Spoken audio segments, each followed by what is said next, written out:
મારું નામ પ્રીતમ ભારદ્વાજ છે. મારે એજ્યુકેશન લોન લેવાની હતી, જેમાં બહુ પ્રોબ્લેમ આવતો હતો.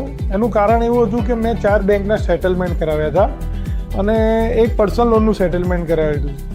પણ એવું થયું કે લોનના હિસાબે જે સેટલમેન્ટ થયા હતા એના કારણે લોન પાસ થતી નથી. પછી એક મારા ફ્રેન્ડે મને રેફરન્સ આપ્યો કે તું વારાઈ ક્રેડિટ સોલ્યુશનમાં જા અને ત્યાં મનીષભાઈને મળ, એ તને બધા જ પ્રોબ્લેમ સોલ્વ કરી આપશે. એટલે હું ત્યાં ગયો, મનીષભાઈ જોડે વાત થઈ અને એમની ટીમ જોડે વાત થઈ. પછી એમણે મને અમુક જે પેમેન્ટ ભરવાના હતા એ કરાવડાયા અને એના પછી મારો ક્રેડિટ સ્કોર 750 જેવો થઈ ગયો અને મારે એજ્યુકેશન લોન સરળતાથી પાસ થઈ ગઈ. એ બદલ મનીષભાઈનો ખૂબ ખૂબ આભાર અને એમની ટીમનો ખૂબ ખૂબ આભાર. તે મને આ રીતે હેલ્પફુલ થયા અને બહુ સરસ કામ છે એમનું અને બહુ ફાસ્ટ કામ છે. ખરેખર એપ્રોચ કરો બધા, તમારું કામ સરળતાથી પૂર્ણ થશે. Thank you.